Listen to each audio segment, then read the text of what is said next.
Hello നമസ്കാരം. അപ്പോൾ നമ്മുടെ അലീനയുടെയും മനുവിന്റെയും ഏറ്റവും പുതിയ വിശേഷത്തിലേക്ക് എല്ലാവർക്കും സ്വാഗതം കേട്ടോ. വരാൻ പോകുന്ന ഒരു എപ്പിസോഡിന്റെ സ്റ്റോറിയാണ് പറയാനായിട്ട് പോകുന്നത് കേട്ടോ. അപ്പോൾ മനു വന്നേക്കാണല്ലോ, വീക്കെൻഡില് മനു വന്നേക്കാണ്. ഫ്രൈഡേ നൈറ്റാണ് മനു എത്തുന്നത്. സാറ്റർഡേ തന്നെ മനു മുത്തശ്ശിയും അലീനയൊക്കെ കാണാനായിട്ട് കടപ്പാട്ടൂരിലേക്ക് വരുന്നുണ്ട് കേട്ടോ. അങ്ങനെ മനു മുത്തശ്ശിയും അലീനയൊക്കെ കാണുന്ന എപ്പിസോഡ് നമ്മൾ മുൻപ് അപ്ലോഡ് ചെയ്തിട്ടുണ്ടായിരുന്നു. അങ്ങനെ മനു അപ്രതീക്ഷിതമായിട്ട് വന്നത് കണ്ടിട്ട് അലീന ആകെ സ്തംഭിച്ചു പോവാണ്. ഭയങ്കര സന്തോഷം തോന്നുകയാണ് കേട്ടോ അലീനയ്ക്ക്. അങ്ങനെ മനു എല്ലാവരുടെയും വിശേഷങ്ങളൊക്കെ ചോദിക്കുന്നു. അപ്പോൾ ഇവിടെ വൈജയന്തി എങ്ങനെയാണ് എന്നൊക്കെ ചോദിക്കുമ്പോൾ കുഴപ്പമൊന്നുമില്ല എന്ന് അലീന പറയുന്നുണ്ടെങ്കിലും മുത്തശ്ശി പറയുന്നത് അങ്ങനെയൊന്നുമല്ല, വൈജയും കുറച്ച് ബുദ്ധിമുട്ടിക്ക് തന്നെയാണ് അവളെ ഇട്ടിട്ട്. ഇവിടെ ഉണ്ടായിരുന്ന കുഞ്ഞുമോളെ പറഞ്ഞു വിട്ടു, ഇപ്പൊ ഇവളാണ് എല്ലാ ജോലിയും ചെയ്യുന്നത്.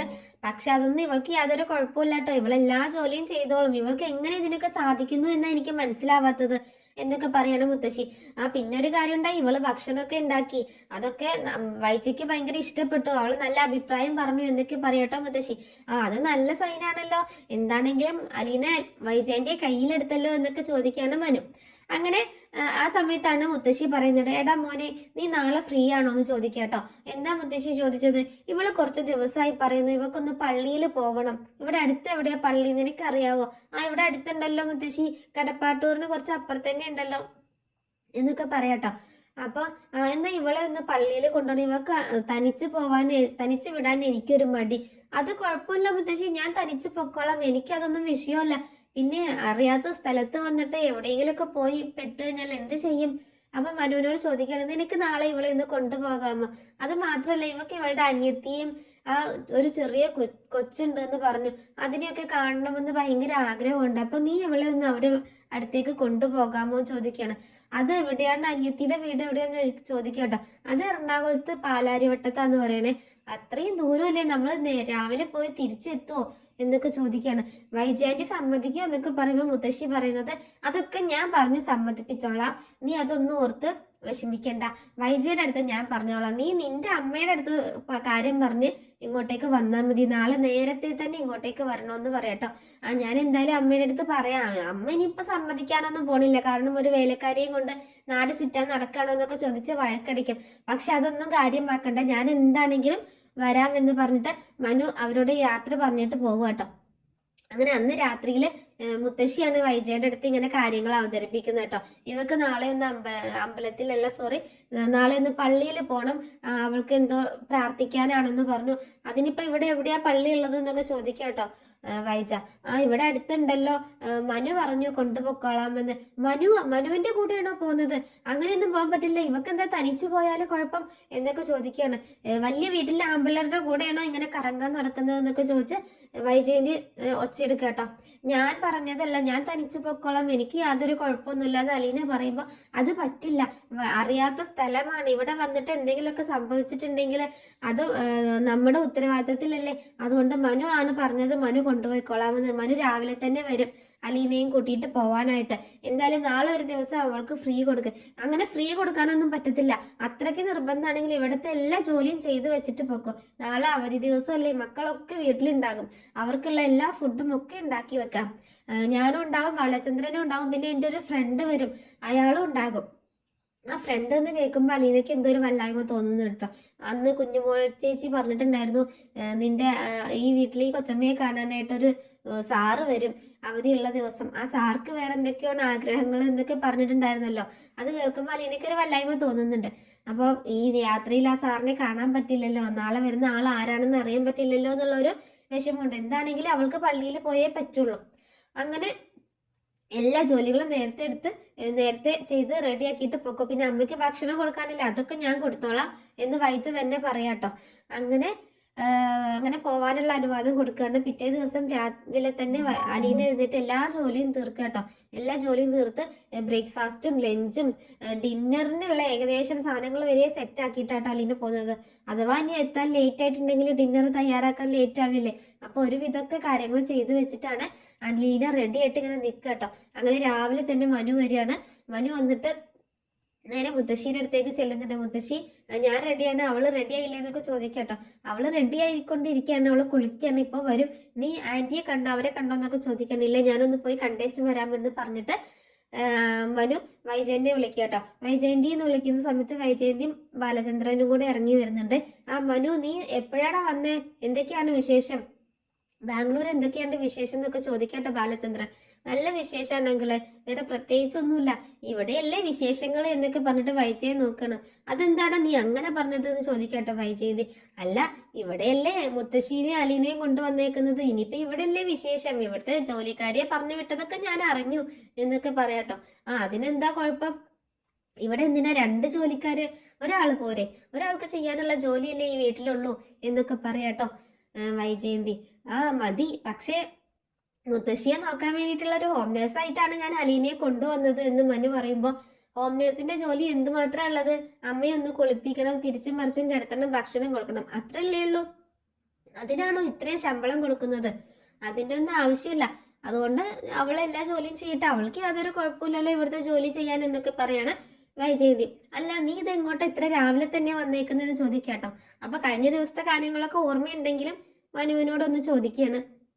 അത് അലീനയ്ക്ക് പള്ളിയിൽ പോകണമെന്ന് പറഞ്ഞു, അപ്പൊ അവളെയും കൂട്ടിയിട്ടൊന്ന് പള്ളിയിൽ പോകുമെന്ന് കരുതി, പിന്നെ അവളുടെ അനിയത്തിയുടെ വീട് വരെ ഒന്ന് പോകണമെന്ന് പറഞ്ഞു.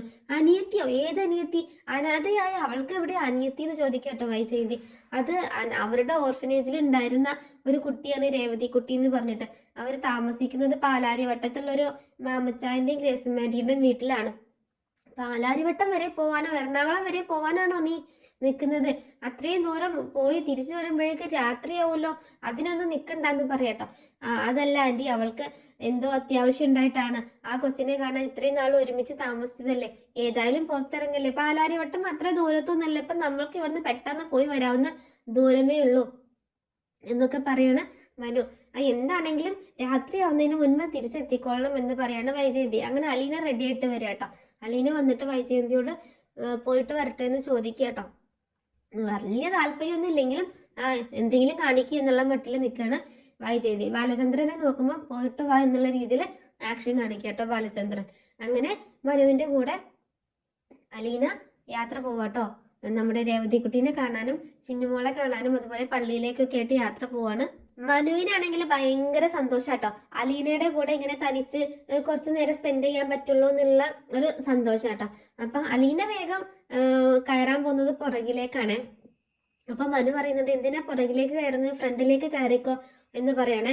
അപ്പൊ വൈജയന്തി ഇത് കേൾക്കുന്നുണ്ട്. അതെന്തിനാ ഫ്രണ്ടിൽ കയറുന്നത്, ജോലിക്കാരിയുടെ രീതിയിൽ ഇരുന്നാൽ മതി, പുറകിൽ ഇരുന്നാൽ മതി, അങ്ങനെ വലിയ കുടുംബത്തിലെ ആണുങ്ങൾക്ക് ഒപ്പം ഇരുന്ന് യാത്ര ചെയ്യേണ്ട ആവശ്യമൊന്നുമില്ല, പുറകിൽ ഇരുന്നാൽ മതി എന്ന് പറയണേ. അങ്ങനെ അലീന പുറകിലേക്ക് തന്നെ കയറാണ്. മനുവിന് അതൊന്നും ഇഷ്ടപ്പെടുന്നില്ല കേട്ടോ, വൈജയന്തിയുടെ സംസാരമൊന്നും. അങ്ങനെ അവര് യാത്ര പോവാണ്. പോണിടയിൽ ഒരുപാട് കാര്യങ്ങൾ മനു ഇങ്ങനെ വാതോരാതെ സംസാരിക്കുന്നുണ്ട് കേട്ടോ. അലീന ചെറുതായിട്ടൊക്കെ ഇങ്ങനെ സംസാരിക്കുന്നുള്ളൂ. ഇടയ്ക്കൊക്കെ മനു ഇങ്ങനെ മിററിലൂടെ അലീനയെ നോക്കൂട്ടോ. അലീനയെ നോക്കിയിട്ട് ഇങ്ങനെ മനു സ്വയം ഇങ്ങനെ ചിരിക്കേ, അലീനയുടെ ഭംഗിയും ആ ചേഷ്ടകളും ഒക്കെ കണ്ടിട്ട്. അങ്ങനെ അവര് യാത്ര പോവാണ്. നമ്മുടെ രേവതിക്കുട്ടീന്റെ അതുപോലെ ചിന്നുമോളെയൊക്കെ കാണാൻ എണ്ണീറ്റ് പോവാട്ടോ. അങ്ങനെ രേവതിക്കുട്ടീൻ്റെ അടുത്ത് പോയിട്ട്, രേവതിക്കുട്ടീൻ്റെ അടുത്താണ് ആദ്യം പോണേ കേട്ടോ. രേവതിക്കുട്ടീൻ്റെ അടുത്ത് പോയിട്ട് ഭയങ്കര സന്തോഷമാവട്ടെ രേവതിക്കുട്ടിക്കും ഗ്രേസിമിക്കും മാംചായനും ഒക്കെ സന്തോഷമുണ്ട്. പക്ഷേ എന്താ പറയാ, രേവതിക്കുട്ടി ഭയങ്കര കരച്ചിലായിരുന്നു കേട്ടോ ചേച്ചിയെ കണ്ടിട്ടാണ്. ഇത്ര നാളെ ചേച്ചി കണ്ടിട്ട് എന്നൊക്കെ പറഞ്ഞിട്ട്. അപ്പൊ ഇതാരാന്ന് ചോദിക്കുന്നുണ്ടോ മാമച്ചാനും ഗ്രേസിമയും. ഞാൻ നിൽക്കുന്ന വീട്ടിലെ അവിടുത്തെ ചേട്ടന്റെ, അവിടുത്തെ സാറിന്റെ മോനാന്ന് പറയാട്ടോ. അങ്ങനെ രേവതിക്കുട്ടീൻ്റെ അടുത്ത് കുറച്ച് നേരം സ്പെൻഡ് ഒക്കെ ചെയ്തിട്ടാണ് അലീന പിന്നീട് തിരിച്ചു പോകുന്നത്. രേവതിക്കുട്ടി അവിടുത്തെ നമ്പറൊക്കെ കൊടുക്കുന്നുണ്ട്, നമ്പർ അങ്ങോട്ടും ഇങ്ങോട്ടും എക്സ്ചേഞ്ച് ചെയ്യുന്നുണ്ട് കേട്ടോ. അപ്പൊ അലീനയ്ക്ക് മൊബൈലില്ല, രേവതിക്കുട്ടിക്ക് മൊബൈലില്ല, വീട്ടിലെ നമ്പറാണ് കൊടുക്കുന്നത് കേട്ടോ. അങ്ങനെ രണ്ടുപേരും നമ്പറൊക്കെ എക്സ്ചേഞ്ച് ചെയ്ത് അവിടുന്ന് ഫുഡൊക്കെ കഴിച്ചിട്ടാണ് അലീനയും മനുവും കൂടെ പോകുന്നത്. അപ്പം അലീനയോട് ഒരു താങ്ക്സ് പറയുന്നുണ്ട് കേട്ടോ ഗ്രേസമ്മ, ഈ മോളെ ഞങ്ങൾക്ക് തന്നെ കൊണ്ടുവന്ന് തന്നതിൽ ഒരുപാട് നന്ദിയുണ്ട് എന്നൊക്കെ പറയാട്ടോ. അത്രയ്ക്ക് ഇഷ്ടമാണ് രേവതിക്കുട്ടീനെ ഗ്രേസമ്മയ്ക്ക് മാംചാനും കേട്ടോ. മാംചാൻ ഇങ്ങനെ മുൻചുണ്ടി കാണിക്കെങ്കിലും അതൊന്നും ആളുടെ ഉള്ളിലില്ല കേട്ടോ. ഉള്ളൊരു പാവം ശുദ്ധനാണ്. അങ്ങനെ ഭയങ്കര സ്നേഹത്തോടെയാണ് അവർ ജീവിക്കുന്നത് എന്നുള്ളതിൽ അലീനയ്ക്കും ആശ്വാസമാവാം കേട്ടോ. അങ്ങനെ പിന്നെ അലീന പോണത് ചിന്നുമോളെ കാണാനാണ്. ചിന്നുമോളെ കൊണ്ടാക്കി ഓർഫനേജിലേക്ക് പോവാണ്. അങ്ങനെ ചിന്നുമോളെ കാണാനായിട്ട് ചെന്നേക്കാണ് അലീന. ചിന്നുമോളെ ചെല്ലുന്ന സമയത്ത് തന്നെ ചിന്നുമോളെ കാണുന്നൊന്നുമില്ല കേട്ടോ. ചിന്നുമോള് കൂട്ടുകാരുടെ കൂടെ ഇങ്ങനെ കളിക്കുകയാണ്. അങ്ങനെ സിസ്റ്ററിനോട് ചോദിക്കുമ്പോൾ സിസ്റ്റർ പറയും എന്നും അവൾ ഈ വരാന്തയിൽ വന്നിരുന്ന് പുറത്തോട്ട് ദൂരെയായിട്ട് നോക്കി ഇങ്ങനെ ഇരിക്കും. എന്തിനാ നോക്കിയിരിക്കണേന്ന് ചോദിക്കുമ്പോൾ ഞാൻ ഒരാളെ കാത്തിരിക്കുക എന്ന് പറയും. അവ ആരെ കാത്തിരിക്കുന്നതെന്ന് ചോദിക്കുമ്പോൾ അലീനാൻറ്റിനെ രേവയാൻറ്റിനെ കാത്തിരിക്കുകയാണ്. എനിക്ക് നക്ഷത്രം കേക്കും വാങ്ങിച്ചോണ്ട് വരാമെന്ന് പറഞ്ഞിട്ട് പോയതാണ്, ഇതുവരെ വന്നില്ല എന്ന് പറഞ്ഞ് നോക്കിയിരിക്കുന്നൊക്കെ പറയട്ടോ. അത് കേൾക്കുമ്പോൾ അലീനയ്ക്ക് ഭയങ്കര വിഷമാവും.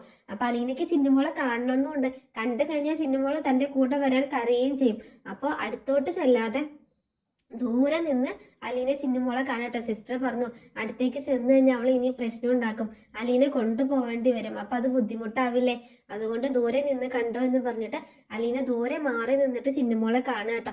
അങ്ങനെ പോരുന്ന വഴിക്ക് പോകുന്നതിന് മുൻപ് തന്നെ സിസ്റ്ററോട് അലീന പറയുന്നുണ്ട് ചിന്നുമോളെ ആര് വന്ന് ചോദിച്ചാലും കൊടുക്കരുത് കേട്ടോ സിസ്റ്ററെ, ഞാൻ വരും ചിന്നുമോളെ കൊണ്ടുപോകാൻ. ആര് വന്ന് ചോദിച്ചാലും വീണ്ടും വീണ്ടും പറയുന്നുണ്ട് ആർക്കും കൊടുക്കരുത്, എനിക്ക് മാത്രമേ തരാവൂ, ഞാൻ വരും, ഞാൻ വലുതാ, ഞാൻ കുറച്ചൊന്ന് സെറ്റിലായിട്ട് ഞാൻ വരും, അപ്പോൾ എൻ്റെ കൂടെ പറഞ്ഞു വെച്ചേക്കണം, വേറെ ഒരാൾക്കും കൊടുക്കരുതെന്ന് വീണ്ടും സിസ്റ്ററിനോട് ഉറപ്പ് വാങ്ങിയിട്ടാട്ടോ അലീന പോകുന്നത്. അങ്ങനെ പിന്നീട് പള്ളിയിലൊക്കെ കയറി പ്രാർത്ഥിച്ചിട്ടാണ് അലീന തിരിച്ച് വീട്ടിലേക്ക് തന്നെ പോകുന്നത്. അപ്പൊ യാത്രയിലുള്ള അലീനയുടെയും മനുവുടെയും വിശേഷങ്ങളൊക്കെ എന്ന് വെച്ചിട്ടുണ്ടെങ്കിൽ അവരിങ്ങനെ മനു ഒരുപാട് സംസാരിക്കുന്നുണ്ടെങ്കിലും അലീന വല്ലാണ്ടൊന്നും സംസാരിക്കുന്നില്ല കേട്ടോ. അപ്പോൾ മനു ചോദിക്കുന്നുണ്ട് താൻ എന്താണ് ഒന്നും മിണ്ടാത്തതെന്നൊക്കെ ചോദിക്കുമ്പോൾ എന്താ സാർ എനിക്ക് അങ്ങനെ പ്രത്യേകിച്ചൊന്നും പറയാനില്ല, അതുകൊണ്ടാണ് ഇപ്പൊ ഭയങ്കര സന്തോഷമായത് എനിക്കും ചോദിക്കട്ടെ മനു. ഒരുപാട് സന്തോഷമായി, എന്റെ രേവതിക്കുട്ടീനെയും കണ്ടു, ചിന്നുമോളെയും കണ്ടു, ചിന്നുമോളെ അടുത്ത് കണ്ടില്ലെങ്കിലും ദൂരെ നിന്നെങ്കിലും കാണാൻ പറ്റി, അടുത്തേക്ക് ചെന്നിട്ടുണ്ടെങ്കിൽ പിന്നെ അവൾ എന്റെ വിടില്ല, എന്റെ കൂടെ വരാനായിട്ട് നിൽക്കും.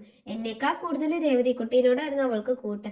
പക്ഷെ ഏറ്റവും കൂടുതൽ സങ്കടം രേവതിക്കുട്ടിക്ക് തന്നെയായിരുന്നു ചിന്നുമോള് പോയിട്ട്. എല്ലാവർക്കും സങ്കടം ഉണ്ടെങ്കിലും അവര് തമ്മിൽ ഭയങ്കര കൂട്ടായിരുന്നു. രേവതിക്കുട്ടിയായിരുന്നു ചിന്നുമോളെ നോക്കിയിരുന്നത്. അങ്ങനെയുള്ള കാര്യങ്ങളൊക്കെ, സ്നേഹനികേതനത്തിലെ കാര്യങ്ങളൊക്കെ, ബ്രിജിത്ത മമ്മിയുടെ കാര്യങ്ങളൊക്കെ ഇങ്ങനെ സംസാരിക്കുക കേട്ടോ. അതൊക്കെ കേട്ടിട്ട് ഒരു ചിരിയോടെ അലീനയെ ഇങ്ങനെ നോക്കിയിരിക്കുകയാണ് മനു. ആ മിററിലൂടെ ഇങ്ങനെ നോക്കുന്നത്. അലീനയുടെ ഈ സംസാരമൊക്കെ മനുവിന്റെ ഉള്ളില് ഇഷ്ടം കൂട്ടുകേട്ടോ. അലീനയുടെ ഈ നിഷ്കളങ്കമായ സംസാരവും ചിരിയും ഒക്കെ, അവള് നല്ലൊരു പെൺകുട്ടിയാണ്, നന്മയുള്ള ഒരു കുട്ടിയാണെന്നുള്ള തിരിച്ചറിവ് ഓരോ ദിവസം കഴിയുന്തോറും മനുവിൽ ഉണ്ടാവുക കേട്ടോ. അങ്ങനെ മനുവിന്റെ ഉള്ളില് പ്രണയത്തിന്റെ മുട്ടുകൾ വിരിയുന്ന ഓരോ സന്ദർഭങ്ങളാണ് ഒക്കെ ഇതൊക്കെ കേട്ടോ. ഇതൊക്കെ അങ്ങനെ പ്രണയത്തിലേക്ക് എത്തുന്ന ഓരോ നിമിഷങ്ങളാണ്. അങ്ങനെ മനു അറിയാതെ തന്നെ മനു അലീനയെ പ്രണയിച്ചുകൊണ്ടിരിക്കുക കേട്ടോ.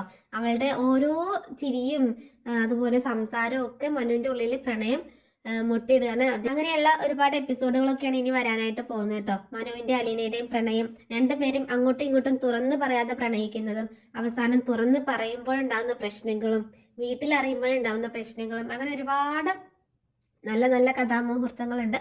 അപ്പോൾ ഓരോന്നും അപ്കമിങ് എപ്പിസോഡായിട്ട് അപ്ലോഡ് ചെയ്യുന്നതായിരിക്കും. Thanks for watching.